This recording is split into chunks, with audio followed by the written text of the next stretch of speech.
Good morning વિદ્યાર્થી મિત્રો, કેમ છો બધા? મજામાં ને? હવે આપણી માટે એક સારા સમાચાર છે. આપણને છે એ સરકારે 30% ઘટાડો હવે આપી દીધો છે.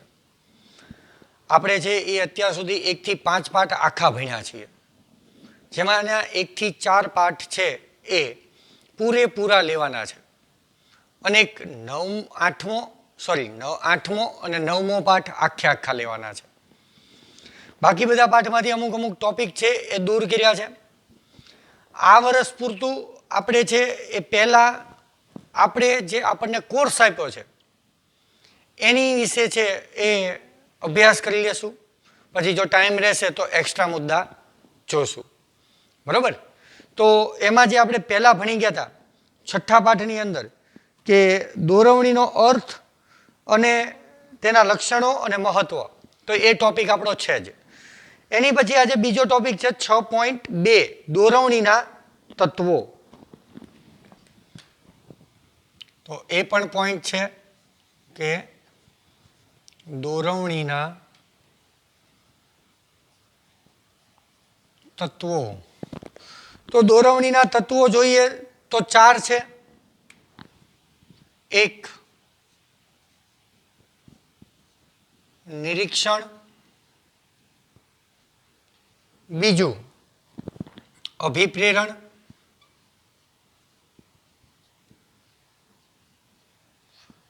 ત્રીજું નેતૃત્વ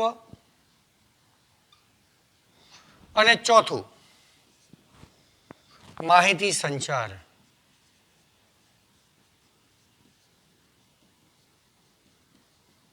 તો આમ દોરવણીના તત્વો કેટલા છે?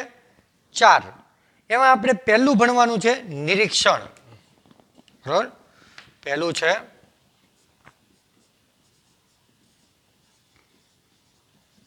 નિરીક્ષણ. જોઈએ નિરીક્ષણની અંદર શું કહે છે કે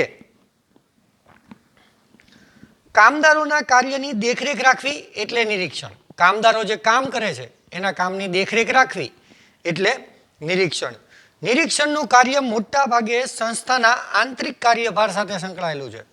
સંસ્થાનું આંતરિક કામ છે, અંદર જે કામ કરતા હોય એની ઉપર તમે દેખરેખ રાખી શકો છો. બહારના કોઈ વ્યક્તિ ઉપર તમે દેખરેખ રાખી શકતા નથી. એટલે અંડરલાઈન કરતા જજો. બહુ ઓછા મુદ્દા હું લખીશ, જે ઇમ્પોર્ટન્સ હશે આવું જે પેરેગ્રાફ ને એવું છે એની અંદર તમે અંડરલાઈન કરતા જજો. કામદારના કાર્યની દેખરેખ રાખવી એટલે નિરીક્ષણ. નિરીક્ષણનું કાર્ય મોટા ભાગે સંસ્થાના આંતરિક કાર્યભાર સાથે સંકળાયેલું છે. નિરીક્ષણનું કાર્ય સંચાલનની તળ સપાટીએ સૌથી વધુ જોવા મળે છે. નિરીક્ષણનું કાર્ય કઈ સપાટીએ જોવા મળે છે? એક વાક્યમાં પૂછાય છે તો સૌથી વધુ તળ સપાટીએ જોવા મળે છે. કામદારો અને ફોરમેનના કાર્યનું નિરીક્ષણનું કરવાનું કાર્ય જે કરે છે તેને નિરીક્ષક કહે છે. જો કામદારો અને ફોરમેનના કામનું જે નિરીક્ષણ કરે છે કે એ બરોબર કામ કરે છે કે નહીં, તો એને નિરીક્ષક કહે છે. આ તો સહેલું છે એટલે તમને કંઈ સમજાવવાની જરૂર નથી. નિરીક્ષક હંમેશા કામદારો અને ફોરમેનના કાર્ય અંગે જવાબદાર હોય છે. ફોરમેન અને કામદાર જે કામ કરીને આપે એનો જવાબ કોણે આપવાનો હોય છે? તો કે નિરીક્ષકે આપવાનો હોય છે. ત્યારબાદ તે સંચાલનની ઉચ્ચ સપાટી અને કામદારો વચ્ચેની ચાવીરૂપ સ્થાન ધરાવે છે. કામદારો અને ઉચ્ચ સપાટી વચ્ચે એક કડીરૂપ સાધન છે. કોણ? નિરીક્ષક. નિરીક્ષણ એટલે તાબેદારને સોંપવામાં આવેલ કાર્ય તેમને આપેલ સૂચનાઓ અને હુકમો અનુસાર અમલીકરણ યોગ્ય રીતે કરે છે કે નહીં તેની ખાતરી મેળવવી. જો નિરીક્ષણ એટલે શું? જે નીચેના તાબેદારના કામદારો છે તેને સોંપવામાં આવેલું કાર્ય એ સૂચના મુજબ કરે છે કે નહીં, બસ એ જોવું એટલે નિરીક્ષણ.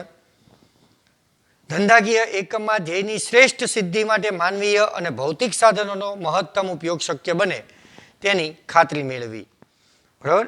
હવે એનો અર્થ કે છે નિરીક્ષણનો, તો જોઈએ આપણે અર્થ. તો અર્થની અંદર શું કહે છે કે સરળ અર્થમાં કહી શકાય કે કામદારના કાર્યની દેખરેખ રાખવી એટલે નિરીક્ષણ. કામદારોના કાર્યની દેખરેખ રાખવી એટલે નિરીક્ષણ. ત્યારબાદ આપણને એક વ્યક્તિ છે આરસી ડેવિસના મત મુજબ, આરસી ડેવિસ કંઈક વ્યાખ્યા આપે છે. આરસી ડેવિસ શું કહે છે નિરીક્ષણ વિશે? નિરીક્ષણ એ એવું કાર્ય છે, નિરીક્ષણ એ એવું કાર્ય છે જેના દ્વારા યોજના અને સૂચના મુજબ, જેના દ્વારા યોજના અને સૂચના મુજબ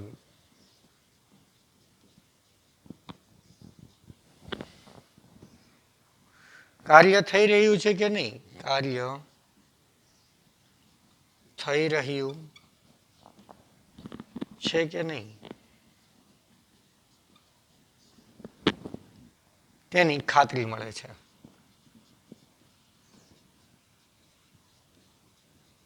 તો બંને વ્યાખ્યા શૈલી છે કે સામાન્ય અર્થમાં તો કામદારોના કાર્યની જે દેખરેખ રાખવી એને જ તમે નિરીક્ષણ કહી શકો.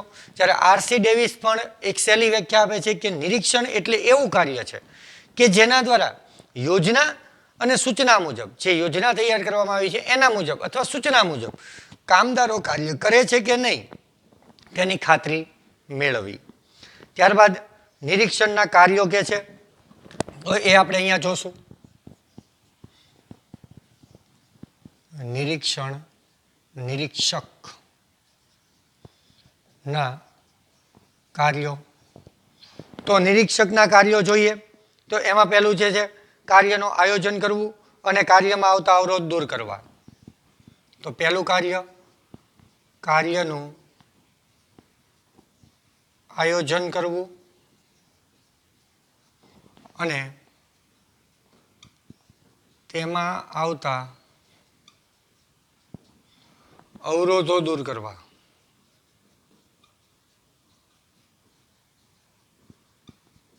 ત્યારબાદ બીજું કાર્ય કે છે કાર્ય સમયસર પૂર્ણ કરવા માટે જરૂરી માર્ગદર્શન અને દોરવણી આપવી.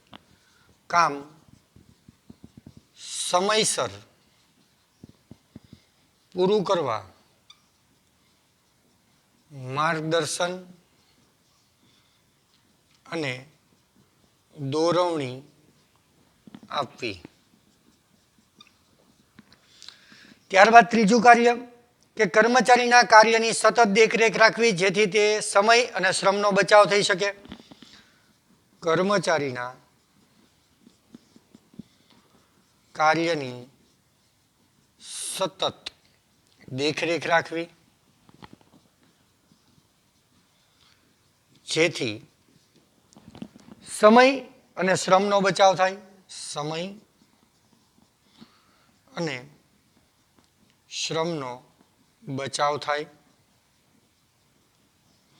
પછીનો મહત્વ છે બીજું કાર્ય કર્મચારીના વ્યક્તિગત ઉદ્દેશ્યને સમગ્ર એકમની ઉત્પાદકતાના ઉદ્દેશ્ય સાથે સાંકળવાનું કાર્ય નિરીક્ષક કરે છે. એટલે કે વ્યક્તિગત ઉદ્દેશ્યને એકમના ઉદ્દેશ્ય સાથે સાંકળવાનું કાર્ય કરે છે. એની પછીનું કાર્ય છે કે કર્મચારીઓની કાર્યક્ષમતામાં વધારો થાય તે માટે અભિપ્રેરણ અને પ્રોત્સાહન આપે છે. કર્મચારીની કાર્યક્ષમતા વધે એ માટે અભિપ્રેરણ અને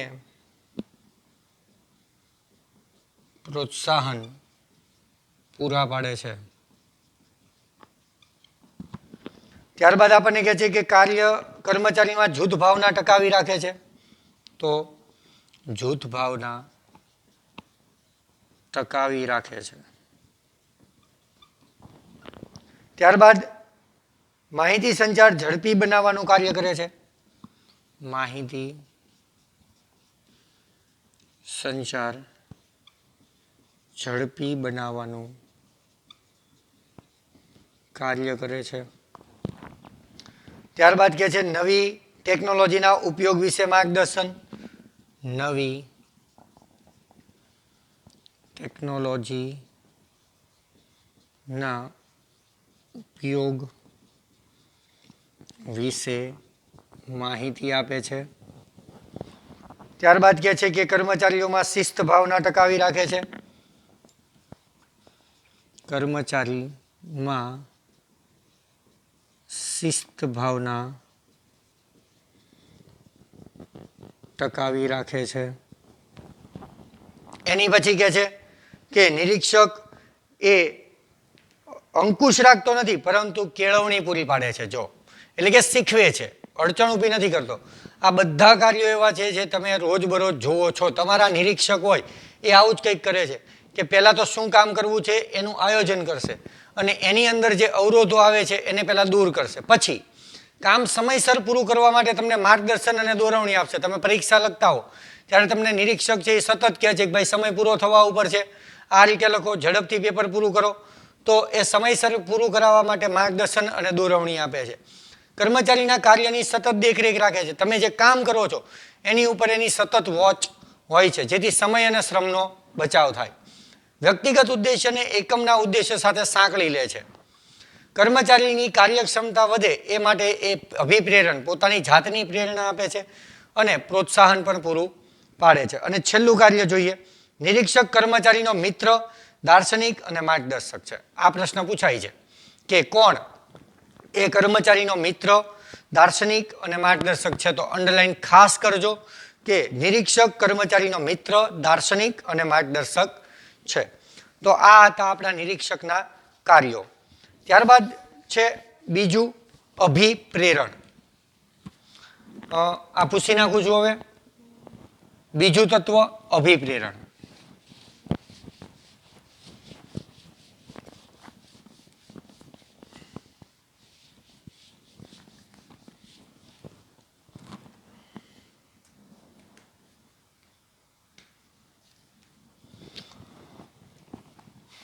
તો બીજું છે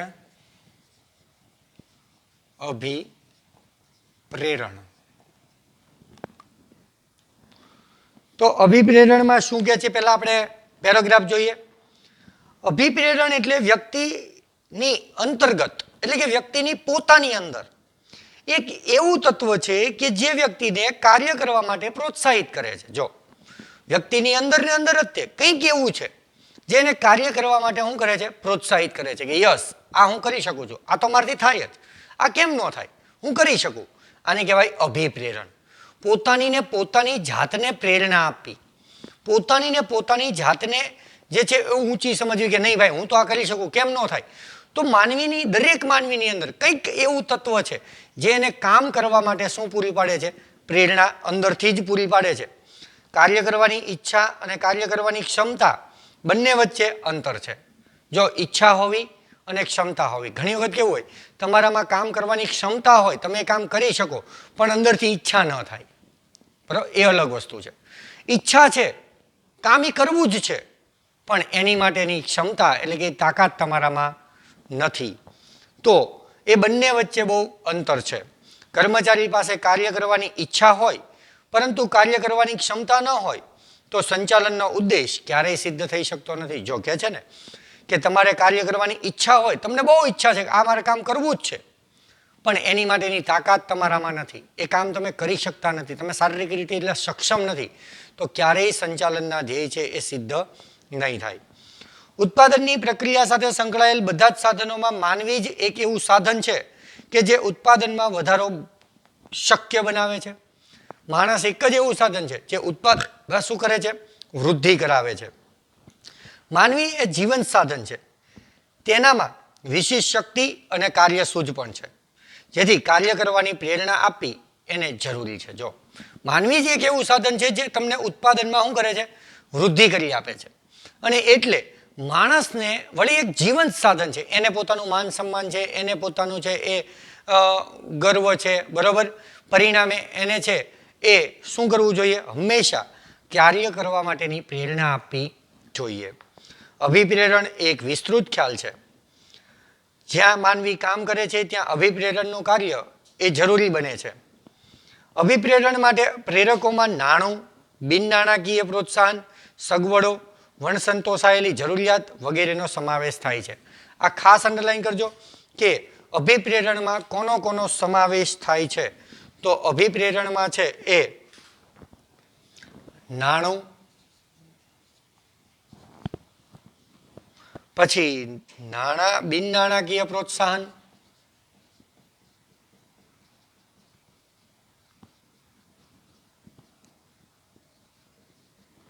ત્યારબાદ છે એ સગવડો અને વણસંતોષાયેલી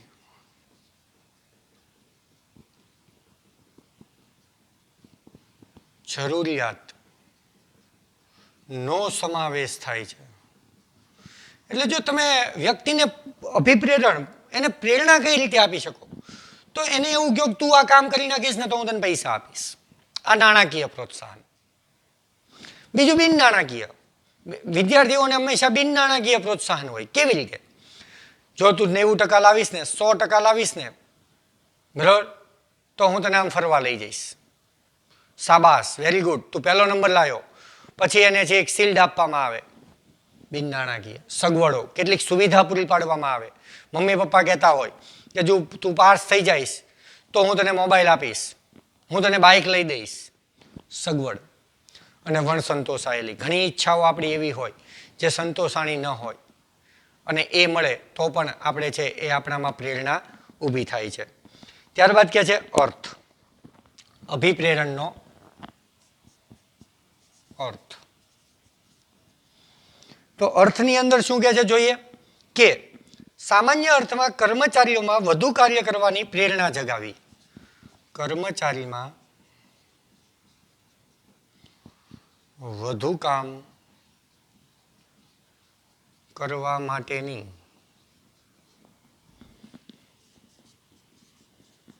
પ્રેરણા જગાવી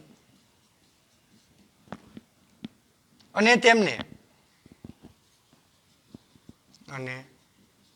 તેમને મહત્તમ કાર્ય સંતોષની ઉપલબ્ધિ કરાવી.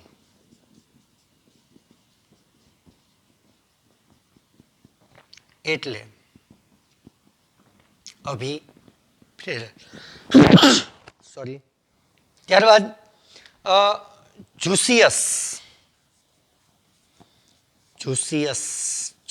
નામના જે છે એ સંચાલન શાસ્ત્રી શું કહે છે, તો જોઈએ. જુસિયસ ઈચ્છિત કાર્યને પાર પાડવા પોતાને જે આપણી ઈચ્છા છે, ઈચ્છિત કાર્યને પાર પાડવા માટે પોતાને કે બીજાને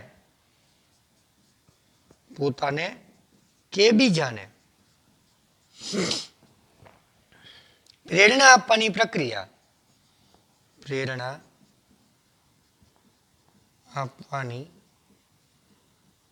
પ્રક્રિયા. એટલે અભિપ્રેરણ. બરાબર. જો શું કહે છે, તમે જે તમારી જે ઈચ્છા છે એવા કાર્યને પાર પાડવા, એવા કાર્યને પૂરું કરવા, કાં તો પોતાની જાતને અને કાં તો બીજાને તમે જે પ્રેરણા આપો છો એને શું કહેવાય, તો કે અભિપ્રેરણ કહે છે. ત્યારબાદ મોર્ગન. તો મોર્ગન શું કહે છે? મોર્ગન કહે છે કે અભિપ્રેરણ એ મનની એવી સ્થિતિ છે કે જે કર્મચારીને લક્ષ્ય તરફ દોરી જાય છે. અભિપ્રેરણ મનની એવી સ્થિતિ છે જે કર્મચારીને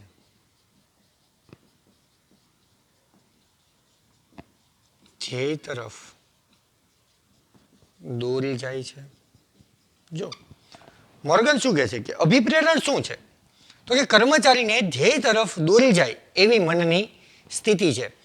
જુસિયસ શું કહે છે કે ઈચ્છિત કાર્ય, તમે જે નક્કી કરેલું છે એ કાર્યને પાર પાડવા માટે પોતાની જાતને અથવા તો બીજાને તમે જે પ્રેરણા આપો છો એને અભિપ્રેરણ કહી શકાય. ત્યારબાદ અભિપ્રેરણ છે એની લાક્ષણિકતાઓ છે. હવે હું આ પૂછી નાખું છું નિરીક્ષકના કાર્યો.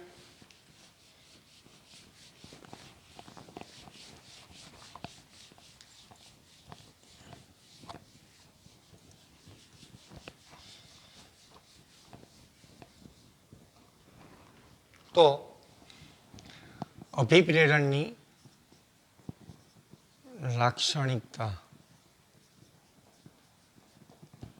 શું છે? એની પહેલી જ લાક્ષણિકતા છે આંતરિક પ્રેરણા આપે છે.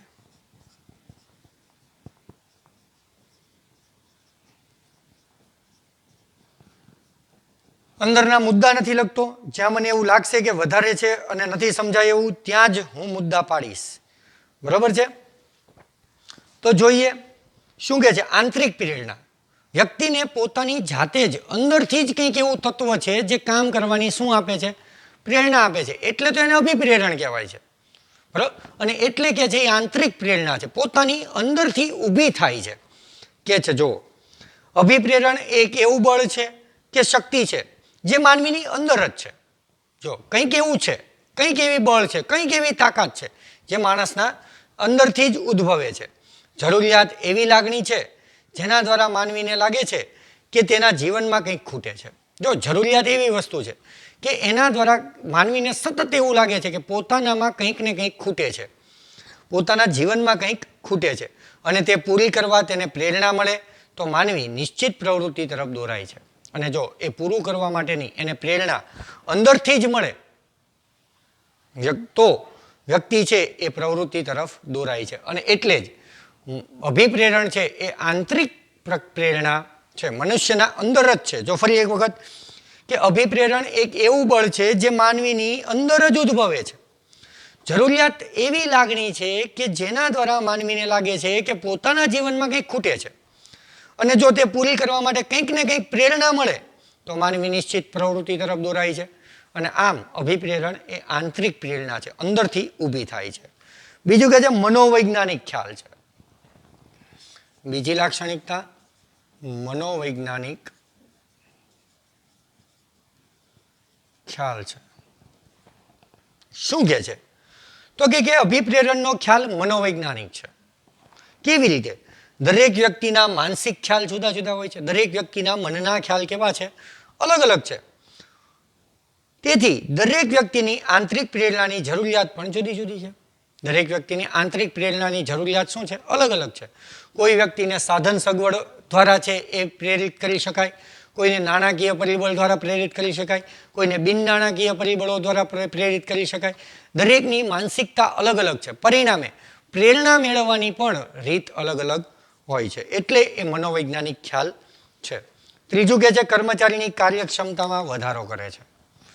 ત્રીજી લાક્ષણિકતા કર્મચારીની કાર્યક્ષમતામાં વધારો કરે છે. શું કહે છે? અભિપ્રેરણ દ્વારા કર્મચારીને વધુ ઉત્પાદન કરવા માટે પ્રોત્સાહિત કરી શકાય છે. જો અભિપ્રેરણ દ્વારા તમે એને પ્રેરણા આપી અને વધુ ઉત્પાદન કરવા માટે પ્રેરિત કરી શકો છો. અભિપ્રેરણથી તેમનામાં નૈતિક જુસ્સો વધે છે. ઘણી વખત તમને શિક્ષકો પ્રેરણા આપે છે ને, જો ઓલાએ આમ કર્યું તું આમ કર. અને જો તમારા પપ્પા તમને પ્રેરણા આપે કે ભાઈ જો ઓલા છોકરાએ છે એ આમ કર્યું છે, એના પપ્પાએ મોબાઈલ લઈ દીધો, તું પાસ થાય એટલે તને મોબાઈલ લઈ દઈશ. તો જો એ પ્રેરણા છે, તમારે પાસ નથી થવું, તમારે છે એ શું કરવું છે? મોબાઈલ જોતો છે. એ માટે તમે કંઈક ને કંઈક પ્રયત્ન કરશો. પ્રોત્સાહિત કરી શકાય છે. અભિપ્રેરણથી તેમનામાં નૈતિક જુસ્સો વધે છે. તેમની ઉત્પાદકતા અને કાર્યક્ષમતામાં પણ વધારો થાય છે. તેથી એકમની નફાકારકતા પણ વધે છે. ત્યારબાદ ચોથું એનું લક્ષણ છે કે સતત ચાલતી પ્રક્રિયા છે. અભિપ્રેરણ છે એ ક્યારેય અટકતું નથી. કર્મચારીને કામ કરવા માટે સતત ને સતત છે એ પ્રેરણા આપતી રહેવી પડે છે. એટલે કે છે કે કર્મચારી માટે અભિપ્રેરણ છે એ સતત ચાલતી પ્રક્રિયા છે. અભિપ્રેરણની પ્રક્રિયા શરૂ થઈ ગયા પછી તે સતત ચાલ્યા કરે છે. કર્મચારી પાસેથી કામ લેવા માટે તેમને પ્રોત્સાહિત કરવા જ પડે છે. તેમને દોરવણી અને માર્ગદર્શન પણ આપવું પડે છે. એકવાર કર્મચારીને પ્રોત્સાહિત કર્યા પછી અભિપ્રેરણ ક્યારેય બંધ ન કરી શકાય. તે એકમની શરૂઆતથી અંત સુધી ચાલતી પ્રક્રિયા છે. જો ટૂંકમાં આપણે એટલું જ લખવાનું છે કે અભિપ્રેરણ સતત ચાલતી પ્રક્રિયા છે. એકમની શરૂઆત થાય ત્યારથી કર્મચારીને કામ કરવા માટે કંઈક ને કંઈક અભિપ્રેરણ પૂરું પાડવું પડે છે, પ્રોત્સાહિત કરવા પડે છે. અને આ પ્રક્રિયા એવી છે કે એકમની શરૂઆતથી લઈ અને અંત સુધી જોવા મળે છે, એટલે એ સતત ચાલતી પ્રક્રિયા છે. ત્યારબાદ પાંચમું, ફેરબદલી દરમાં ઘટાડો થાય છે. પાંચમું લક્ષણ છે ફેરબદલી દરમાં ઘટાડો થાય છે. હવે કર્મચારી છે એ એકમની અંદરથી ફેરબદલી ઓછી કરશે, કારણ કે જો કર્મચારીને કામ કરવાના બદલામાં પ્રોત્સાહન મળે છે, કંઈક એવું મળે છે જે એની પાસે નથી, પરિણામે કર્મચારી એ એકમ છોડીને જશે નહીં. કે છે જો અભિપ્રેરણને કારણે કર્મચારીઓમાં આંતરિક સંતોષ વધારો થાય છે, પોતાને એક સંતોષ થાય છે કે હું જે કામ કરું છું એના બદલામાં મને કંઈક ને કંઈક પ્રોત્સાહન મળી રહે છે. પછી એ નાણાકીય હોય, બિન નાણાકીય હોય, એની બઢતી હોય, એની બદલી હોય, બરાબર, ઇન્ક્રીમેન્ટ હોય, એને સતત કંઈક ને કંઈક મળતું રહે છે. એટલે એને સંતોષ થાય છે, પોતે જે કામ કરે છે એનું એને વળતર મળી જાય છે. અભિપ્રેરણ દ્વારા કર્મચારીઓની કાર્ય કરવાની પ્રેરણામાં પણ વધારો થાય છે. એ વધુ પડતું કામ કરશે, કારણ કે એને ખબર છે પોતે જેટલું કામ કરશે એટલું જ એને કંઈક ને કંઈક મળવાનું છે. કર્મચારીને કાર્ય અનુસાર વળતર મળે છે. આત્મસંતોષ અને આત્મસન્માન મળતું હોવાથી એ નોકરી ચાલુ રહેવા એને પ્રેરણા મળે છે, જેથી મજૂર ફેરબદલી દરમાં ઘટાડો થાય છે. હવે કામ કરે છે તો એને એનો સંતોષ છે, કદાચ એક્સ્ટ્રા કામ કરાવે છે તો અથવા એક્સ્ટ્રા કામ કરે છે તો એને એક્સ્ટ્રા વસ્તુ મળે છે. ટૂંકમાં એને પ્રેરણા મળતી રહે છે, એટલે એ કર્મચારી છે એ એકમ છોડી અને ક્યારેય જશે નહીં. ત્યારબાદ ઉદ્દેશ્યની પ્રાપ્તિ. છઠ્ઠું, ઉદ્દેશ્યની પ્રાપ્તિ. શું કહે છે ઉદ્દેશ્યની પ્રાપ્તિમાં? અભિપ્રેરણ દ્વારા કર્મચારીઓને કાર્યક્ષમ રીતે કાર્ય કરવા માટે પ્રેરણા મળે છે. જો કાર્યક્ષમ રીતે પોતાની 100% પ્રેઝન્ટેશન સાથે એ કાર્ય કરવા માટેની પ્રેરણા મળે છે, એટલે કર્મચારીના વ્યક્તિગત અને ધંધાકીય બંને ઉદ્દેશ્યો છે એ પ્રાપ્ત કરી શકાય છે. અભિપ્રેરણને કારણે વ્યક્તિ ટૂંકમાં કાર્યક્ષમ રીતે પોતાના 100% આપીને કામ કરે છે, એનામાં જુસ્સો હોય છે, એટલે પરિણામે એ પોતાના ધ્યેય તો સિદ્ધ કરશે જ, પોતાના ઉદ્દેશ્યો તો સિદ્ધ કરશે જ, પણ સાથે સાથે એકમના ઉદ્દેશ્યો પણ સિદ્ધ કરે છે. ત્યારબાદ સાતમું કે છે વિસ્તૃત ક્ષેત્ર છે.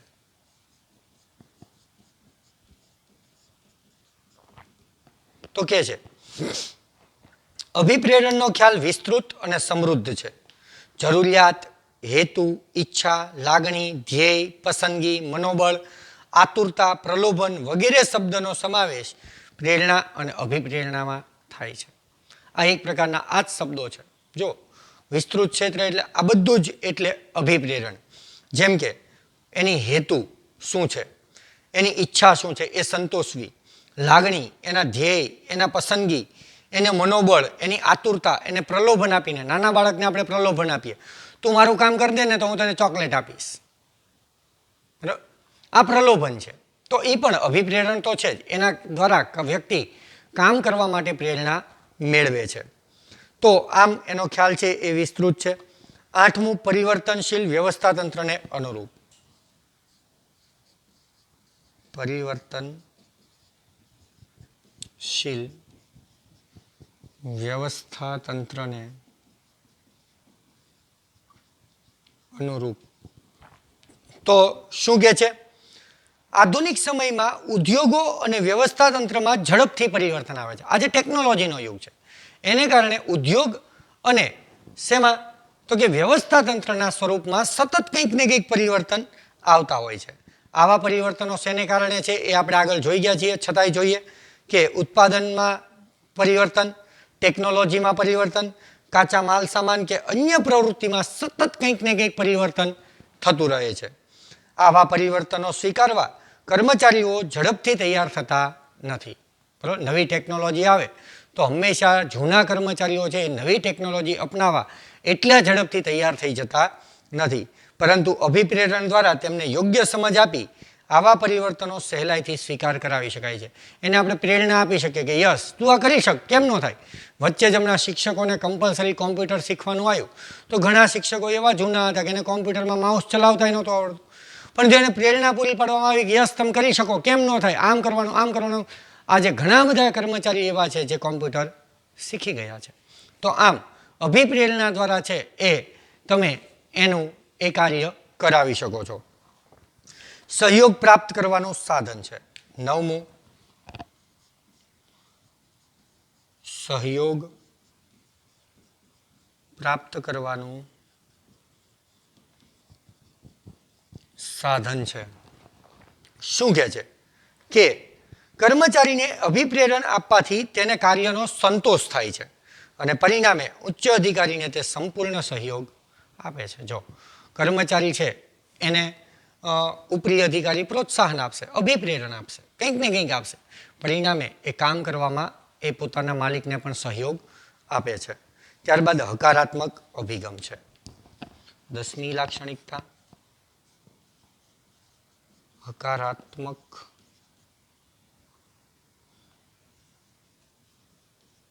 અભિગમ છે. શું કહે છે? અભિપ્રેરણ કર્મચારીઓમાં હકારાત્મક અભિગમ અને પ્રોત્સાહન આપે છે. કર્મચારીની સમસ્યા જ્યારે હલ કરવામાં આવે ત્યારે કર્મચારી વ્યવસ્થા તંત્ર અને સંસ્થા પ્રત્યે સન્માનની લાગણી અનુભવે છે. જો એની જે જરૂરિયાત છે, એના જે પ્રોબ્લેમ છે એ જો અભિપ્રેરણ દ્વારા સોલ્વ કરી દેવામાં આવે તો હંમેશા એ વ્યવસ્થા તંત્ર કે એકમ પ્રત્યે ગર્વની લાગણી અનુભવતો હશે અને પોતે સંસ્થાનો જે એક ભાગ છે એમ સમજીને કાર્ય કરે છે. જો તમે એને મદદ કરી પરિણામે એ સંસ્થાને પોતાની સંસ્થા ગણી અને કામ કરે છે. આવી કાર્યશૈલીથી કર્મચારીનો અને તેમના એકમનો વિકાસ શક્ય બને છે, જે હકારાત્મક અભિગમનું પરિણામ છે. અને 11મી લાક્ષણિકતા છે સંચાલનનું એક કાર્ય છે. સંચાલનનું એક કાર્ય. અભિપ્રેરણ છે એ સંચાલનનું જ એક કાર્ય છે. અભિપ્રેરણ એ સંચાલનનું એક મહત્વનું કાર્ય કે અંગ ગણાય છે. સંચાલકોએ ભૌતિક સાધનો પાસેથી નહીં પરંતુ જીવંત કર્મચારી પાસેથી કામ લેવાનું છે અને તેથી જ તેને અભિપ્રેરણ આપવું એ ખૂબ જરૂરી છે. તો આ વિદ્યાર્થી મિત્રો એની લાક્ષણિકતા હતી અભિપ્રેરણની. હવે પછીનો મુદ્દો છે માસ્લોની જરૂરિયાત. આ સૌથી મોસ્ટ આઈએમપી પ્રશ્ન છે. 110% હું એવું કહું છું આ પૂછાશે. બરાબર? 1 મિનિટ.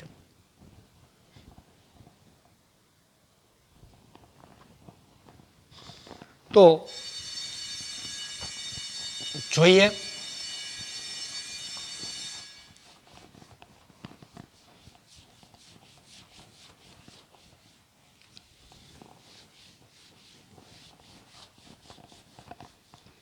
જેટલી જોવાય એટલી જોશું માસ્લોની જરૂરિયાત, બાકી પછી નેક્સ્ટ પીરિયડમાં જોશું. તો હવે પછીનો મુદ્દો છે માસ્લોની જરૂરિયાત. આ તમે આપણે 12મામાં 10મામાં ભણી ગયા કે જ્યારે માનવીની જરૂરિયાત અમર્યાદિત હોય ત્યારે એને પૂરી કરવા માટે એને ક્રમ આપી દેવો પડે છે.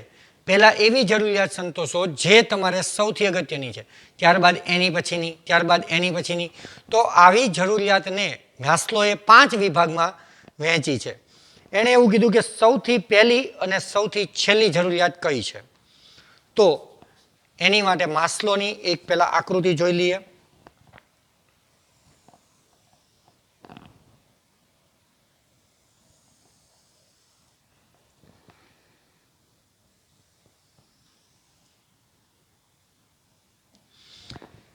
એણે માનવીની પહેલી જરૂરિયાત કીધી શારીરિક અથવા પ્રાથમિક જરૂરિયાત. પહેલી જરૂરિયાત છે માનવીની શારીરિક અથવા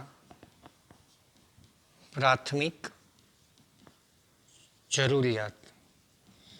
માનવી હંમેશા પહેલા પોતાની શારીરિક અને પ્રાથમિક જરૂરિયાત છે એ સંતોષે છે. ત્યારબાદ બીજી જરૂરિયાત એણે કીધી, પહેલા આપણે ખાના જ ગાળી લઈએ. 2, 3, 4 અને 5 બરાબર. આ 5 ક્રમ એને આપ્યા. એમાં એને કીધું કે બીજી જો માનવીની શારીરિક અને પ્રાથમિક જરૂરિયાત સંતોષાઈ જાય પછી વ્યક્તિ આગળ ચાલે છે. એની બીજી જરૂરિયાત છે સલામતીની જરૂરિયાત.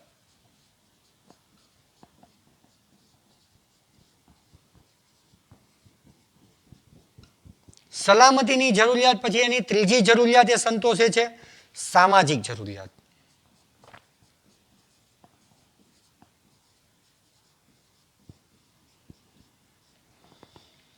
ત્યારબાદ ચોથી જરૂરિયાત છે સન્માન અને પ્રતિષ્ઠાની જરૂરિયાત. સન્માન અને પ્રતિષ્ઠાની જરૂરિયાત. અને સૌથી છેલ્લે જરૂરિયાત આવે છે પાંચમી જરૂરિયાત આત્મસન્માન. આત્મસન્માન અને આત્મસિદ્ધિની જરૂરિયાત. આત્મસિદ્ધિની જરૂરિયાત. બરાબર. તો માસ્લોએ છે એ જરૂરિયાતને આવી રીતે 5 ક્રમ આપ્યા છે કે માનવી હંમેશા પહેલા પોતાની છે એ શારીરિક જરૂરિયાત સંતોષે છે, શારીરિક અને પ્રાથમિક જરૂરિયાત. ત્યારબાદ એ પોતાની સલામતીની જરૂરિયાત સંતોષે છે. પછી એ પોતાની સામાજિક એટલે કે સમાજમાંથી જે જરૂરિયાત છે એ સંતોષે છે, સન્માન અને પ્રતિષ્ઠાની જરૂરિયાત, અને પછી આત્મસન્માનની જરૂરિયાત. ઉદાહરણ તરીકે હું એમ કહું કે શારીરિક અને પ્રાથમિક જરૂરિયાત ન સંતોષાય તો આ એકેય જરૂરિયાતમાં આગળ નહીં વધે. શારીરિક અને પ્રાથમિક જરૂરિયાત એટલે કેવી? તો કે ખોરાક, કપડાં અને રહેઠાણની જરૂરિયાત. હવે એ જ માણસ પાસે ન હોય તો એને એવી જરૂરિયાત ક્યારે ઉદ્ભવે કે સમાજમાં પોતાની આત્મસન્માન મળે? કારણ કે એની પ્રાથમિક જરૂરિયાત જ હજુ નથી સંતોષાણી. બરાબર. તો શું કહે છે માસ્લો? જોઈએ. માનવીની જરૂરિયાતો જુદી જુદી છે. જો માનવીની જરૂરિયાત કેવી છે? જુદી જુદી છે.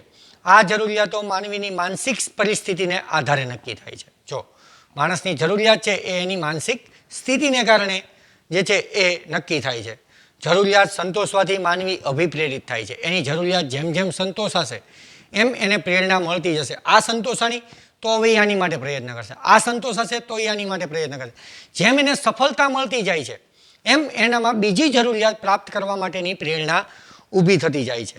આવી જરૂરિયાતોને ક્રમવાર ગોઠવવા માટે ઘણા અભ્યાસો અને સિદ્ધાંતો માનસશાસ્ત્રી અને સંચાલનના નિષ્ણાંતો દ્વારા તૈયાર કરવામાં આવ્યા છે.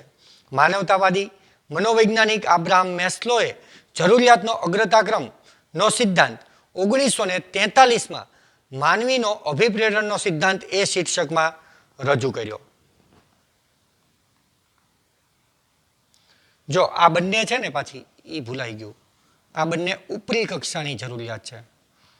ઉપરી કક્ષાની જરૂરિયાત. બરાબર. અને 3 જે છે આ, બરાબર, એ નિમ્ન કક્ષાની જરૂરિયાત છે.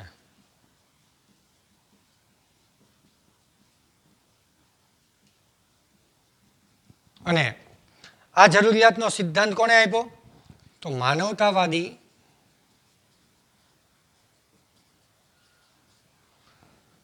મનોવૈજ્ઞાનિક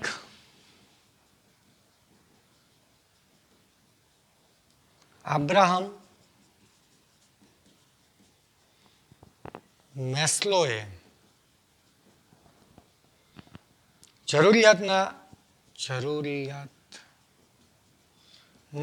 અગ્રતા ક્રમનો સિદ્ધાંત ક્યારે આપ્યો? ખાસ અંડરલાઈન કરજો, તારીખને એ પૂછાય છે, એટલે કે સાલ પૂછાય છે. 1943માં. કયા પુસ્તકમાં? માનવીનો અભિપ્રેરણનો સિદ્ધાંત. માનવીનો અભિપ્રેરણનો સિદ્ધાંત શીર્ષક હેઠળ આપ્યો. શીર્ષકના લેખમાં એ રજૂ કર્યો